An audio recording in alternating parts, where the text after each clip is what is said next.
Hello guys, എല്ലാവർക്കും സുഖം തന്നെയാണോ?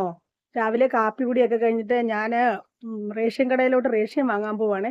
ഞങ്ങളുടെ ഇവിടുത്തെ റേഷൻ കടയിലെ വിശേഷങ്ങളും എന്തൊക്കെ സാധനമാണ് റേഷൻ കടയിൽ നിന്ന് കിട്ടുന്നതെന്നൊക്കെ ഞാൻ നിങ്ങളെ കാണിച്ചു തരാം. നാട്ടിലെ പോലെ പഞ്ചസാരയും ചോറ് വെക്കുന്നത് നമ്മുടെ നല്ല ഏരിയൊന്നും ഇവിടെ കിട്ടത്തില്ല. പച്ചരിയും ഗോതമ്പും മാത്രമേ കിട്ടുള്ളൂ. ഞാൻ അന്നേരം റേഷൻ കടയും അവിടുത്തെ വിശേഷങ്ങളും ഒക്കെ ഞാൻ നിങ്ങളെ കാണിച്ചു തരാം. ഹലോ ഗൈസ്, അങ്ങനെ ഞങ്ങളുടെ റേഷൻ കടയിലെത്തി റേഷൻ വാങ്ങാൻ പോവാണ്. ഇപ്പം കാണിച്ചു തരാൻ കേട്ടോ. ഞങ്ങളുടെ ആളൊക്കെ തിരക്കൊന്നുമില്ല, 1-2 പേരേ ഉള്ളൂ ഇവിടെ, വലിയ തിരക്കൊന്നുമില്ല. ഈ കാണുന്നതാണ് റേഷൻ കട. ഞാൻ റേഷൻ മേടിച്ചിട്ട് വന്നിട്ട് കാണിക്കാം കേട്ടോ. അങ്ങനെ ഞങ്ങൾക്ക് റേഷനൊക്കെ കിട്ടി.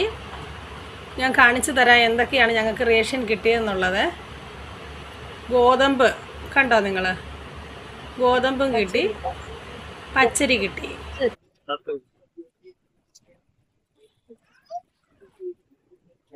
ഇത് വാങ്ങിക്കൊണ്ട് സൈക്കിൾ റിക്ഷയിൽ ഞങ്ങൾ വീട്ടിലോട്ട് പോവാം. ഞങ്ങൾ എല്ലാവരും കൂടി ആ റേഷൻ മേടിക്കാനായിട്ട് പോയത് റേഷൻ കടയിൽ. ചെറിയ മോനും വലിയ മോനും.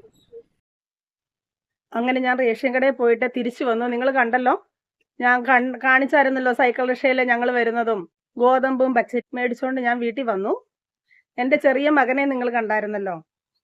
ഞങ്ങൾക്ക് മൂത്ത മോനും ചെറിയ മോനുമായിട്ട് 18 വയസ്സിന്റെ വ്യത്യാസമുണ്ട്. കുറേ നാളുകൾക്ക് ശേഷം അപ്രതീക്ഷിതമായി ഞങ്ങളുടെ കുടുംബത്തിലേക്ക് കടന്നു വന്ന ഒരു അതിഥിയാണത്. ഈ ഓടി നടക്കുന്ന സാധനത്തിനെ കണ്ടോ? ഞങ്ങൾക്ക് വയസ്സാം കാലത്ത് കിട്ടിയ സമ്മാനമാണത്. അവൻ്റെ വിശേഷങ്ങളും ഒക്കെ ആയിട്ട് വരും വീഡിയോകളിൽ ഞാൻ വരുന്നതായിരിക്കും. എൻ്റെ ഈ വീഡിയോ ഇഷ്ടമായെങ്കിൽ ലൈക്ക് ചെയ്യുക, ഷെയർ ചെയ്യുക, സബ്സ്ക്രൈബ് ചെയ്യുക. താങ്ക്